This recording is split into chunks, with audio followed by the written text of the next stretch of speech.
Thank you, Mr. President, and thank you, Deputy Special Coordinator Alakbarov, Deputy Emergency Relief Coordinator Masuya, and Ms. Ashing for your briefings. And thank you, Ilana Grudzuski, for your testimony today and your courage. It reminds us how this war began and why it persists. It is also a reminder that this Council and the United Nations as a whole have failed in their mission. They would do well to listen to voices like yours and learn from what you have been going through. Colleagues, the path to a better future in the Middle East is clear. It starts with freeing Matan and all 50 hostages who remain in captivity nearly 2 years after October 7th, 2023. It means ensuring that Hamas, a barbaric terrorist organization, never controls Gaza again, nor poses a security threat to Israel. The United States continues to work tirelessly to accomplish all those objectives while supporting humanitarian assistance to innocent people in need. We cannot expect peace as long as Hamas is a ruling force in Gaza that is threatening or attacking Israel. It is no coincidence that talks with Hamas fell apart after several countries, including members of this Council, announced their intention to effectively reward Hamas for the massacre by recognizing a Palestinian state, all while hostages are still being held in subhuman conditions. Hamas officials have even said that unilateral recognition is one of the fruits of October 7th. The United States continues to focus on the real and important tasks at hand, not conferences, but serious diplomatic efforts and providing humanitarian assistance in a war zone where a terrorist organization uses aid as the basis for its terrorist machine.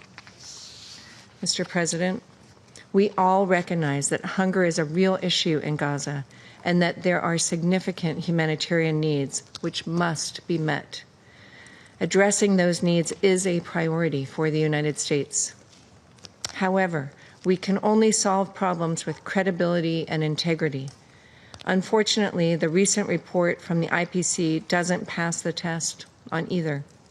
One of the report's key authors has a lengthy record of bias against Israel, including openly justifying the Houthis' terrorist attacks on Israeli civilian targets. By his own measure, he ought to have recused himself. This helps explain why the normal standards were changed for this declaration, raising significant questions. We can spend no shortage of time pontificating and lecturing, but we are here to solve real problems affecting real people, and the only way to do that is with credibility and integrity. Colleagues, President Trump wants to alleviate the suffering the people in Gaza are experiencing at the hands of Hamas and has prioritized getting aid to people in need while implementing safeguards to prevent Hamas from looting. As of August 26th, the Gaza Humanitarian Foundation has delivered more than 140 million meals directly to civilians in Gaza, 1.5 million meals just today. UN data on the UN's own deliveries tells a different story. Between May 19th and August 25th of this year, over 85% of trucks and 62,000 pallets of aid were intercepted in transit in Gaza. The hard truth is that the international community has poured hundreds of billions of dollars into Gaza over the years, while turning a blind eye to the fact that it was subsidizing and facilitating Hamas's creation of a terrorist stronghold. Colleagues, we will also take this occasion to reject the falsehood that there is a policy of starvation in Gaza. Since the beginning of the war in Gaza, Israel has enabled an unprecedented amount of more than 2 million tons of aid to flow into the Gaza Strip. We are working closely with the government of Israel to increase the flow of aid without benefiting Hamas and are seeing tangible results. Instead of echoing false narratives which only embolden Hamas, prolong the war, and hurt civilians in Gaza, we urge the UN and the rest of this Council to join us in working constructively to deliver aid to civilians that doesn't benefit Hamas. Rather than accept mass diversion of aid as a fait accompli, the United Nations, Council members, and IPC partners should support other mechanisms, including the GHF. We have also seen the Jordan corridor and the facilitation of commercial deliveries of food and other supplies into Gaza, and airdrops by Jordan, the UAE, and other international partners. The United States stands prepared to contribute toward real efforts that will supply life-saving aid to people on the ground in Gaza. Mr. President, we share the same dedication to the hostages underground, starved in tunnels, suffering through Hamas's captivity. Hamas must immediately free all remaining 50 hostages, living and deceased. The reality is that this war could end today if Hamas freed all the hostages and surrendered. We urge the UN Security Council and all members to play a constructive role, call for the immediate release of remaining hostages, hold Hamas to account, and demand it disarm and leave Gaza. Mr. President, we understand that Israel has expressed deep regret for harm to civilians and has already released findings from its investigation into the strikes on Nasser Hospital.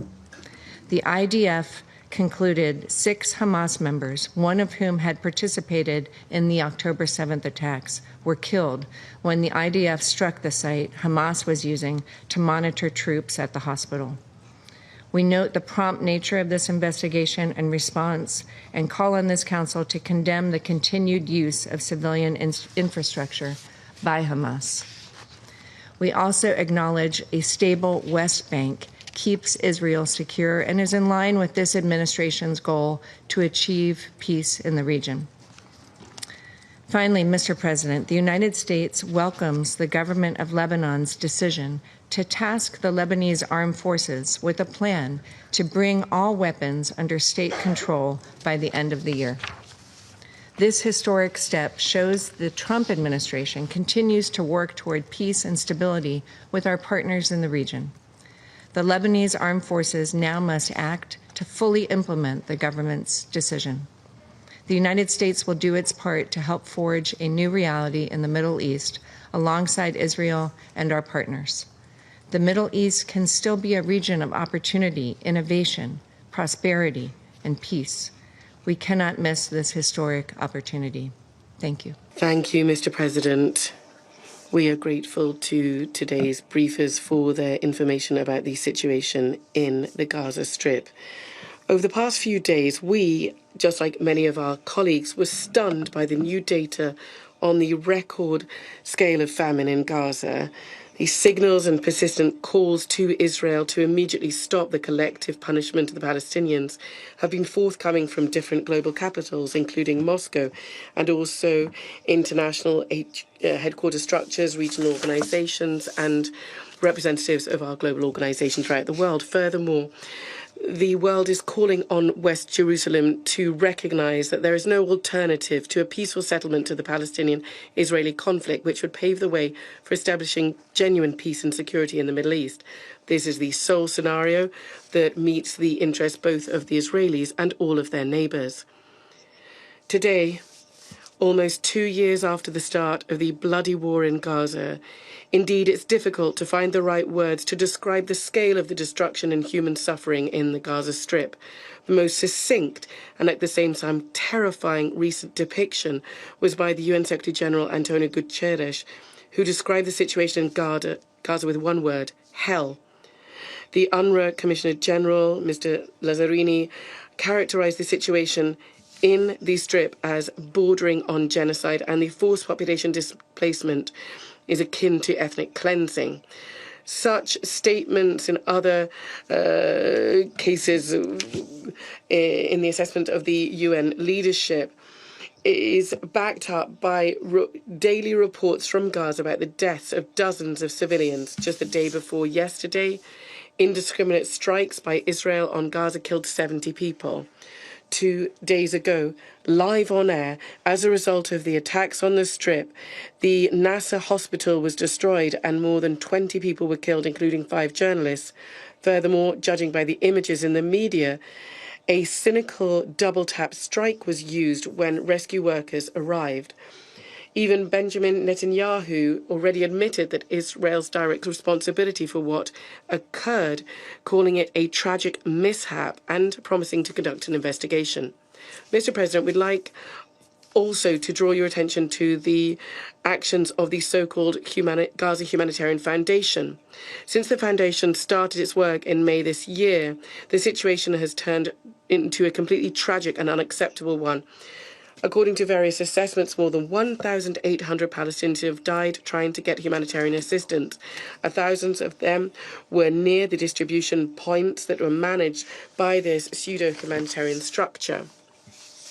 According to reports, strikes on civilians are occurring not only regularly, but also precisely. People in their utter despair spend the night at distribution points and in response get bullets in them. This is no humanitarian mission. This is violence hidden behind good intentions. Under the guise of so-called humanitarian work, there is a policy of fear and intimidation against defenseless civilians. These methods are unacceptable. There's no doubt whatsoever that the work of the Foundation in its current form is dangerous and is not in line with recognized humanitarian principles, and denying this is pointless. Mr. President, given this, we're seriously concerned about reports in the media that the UN Secretariat, allegedly ceding to pressure from Israel and the US, has committed to ratcheting down the rhetoric regarding the GHF.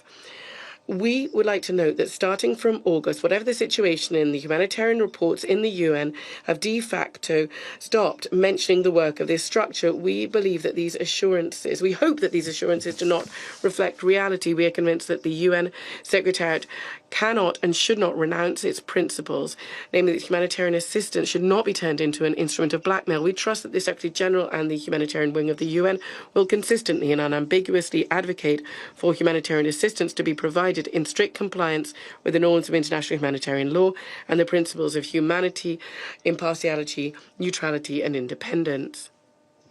Mr. President, the horrific statistics of the number of victims caused by the Israeli military operation in Gaza, more than 63,000 Palestinians have died, is in no way stopping the Netanyahu government that has opted to cleanse the densely populated Gaza city and to take total control over the Gaza Strip. West Jerusalem is not sobered either by the opinion of the overwhelming majority of the international community. We'd like to remind you that on the 10th of August, during the emergency meeting of the Security Council, almost all delegations, including those from Arab and Muslim countries, condemned the new escalatory actions of Israel, underscoring the growing security risks not only to the inhabitants of Gaza, but also to the Israeli hostages held there. We are also surprised that the IDF operation to take Gaza City was started against a background of reports that Hamas had agreed to the proposal of the mediators to release some hostages and to a temporary ceasefire. We are closely following the diplomatic efforts of the mediators, inter alia the efforts of Washington. Quite frankly, we do see some discrepancies in the views on how the negotiations are going. American colleagues are always saying that Hamas is refusing to do a deal. The US delegation has been trying to convince the Security Council at least of this over the past few months. At the same time, there are signs that the movement is prepared to do a deal, and Israel is either rejecting the mediators' proposal or is simply expanding the hostilities on the ground and is not demonstrating real interest in reaching agreement. This was publicly announced yesterday in the Qatari media, which, along with the US and Egypt, is participating in the negotiations. We have heard, colleagues, about the American aggressive diplomacy on the ground for some months now, but once again, we regrettably are convinced that it is not giving encouraging results. We would urge our American colleagues to think not only about the interests of Israel that they have been banging on about with great zeal, but also the fate of Palestinian civilians whose lives and futures today, to a large extent, depend on the action or the inaction of this council. Sir, multilateral diplomacy alone, which we are strongly urging our US colleagues to engage in, can and should give a chance to revive the two-state formula. This principle, enshrined in the relevant resolutions of the Security Council and the General Assembly of the UN, today truly is under threat. The reason for this, and in the case of the man-made humanitarian disaster in Gaza that runs counter to international law, is Israel's policy to establish new facts on the ground. The most high-profile was the recent decision by the Higher Planning Committee to approve settlement construction in Area E1 in the West Bank to the east of Jerusalem. We all understand that the implementation of this large-scale expansionist project will breach the contiguity of the territorial integrity of a future Palestinian state, dividing up the West Bank into two isolated enclaves, separate from each other. What is frightening in this regard is not only the concept itself and the unambiguous utterances of Israeli officials. For example, the Minister of Finance, Mr. Smotrich, clearly stated that the plan would permanently bury the idea of a Palestinian state. That's the end of quote. But also that such provocative acts are enjoying support from some American senior diplomats. The US ambassador to Israel, Mr. Mike Huckabee, pointed out that the E1 area construction apparently did not violate international law. Such opinions directly run counter to the foundational document of Middle East settlement process and also the recent decisions of the Security Council, including Resolution 2334. Mr. President, in conclusion, we'd like to underscore our unwavering stance in favour of having diplomatic settlement alone to the Palestinian question based on the two-state, two-people solution to meet the legitimate concerns of Israel in the area of security and also the rightful expectations of the Palestinian people to their own state. The alternative to this is further isolation of Western Jerusalem and the international scene and the growth and the number of civilian in Gaza victims. Israel is thus not going to solve the problem of its own security, but it would just be simply pushing it off by fostering revenge and hatred among young Palestinians. This is extremely short-sighted and an irresponsible policy. Thank you very much.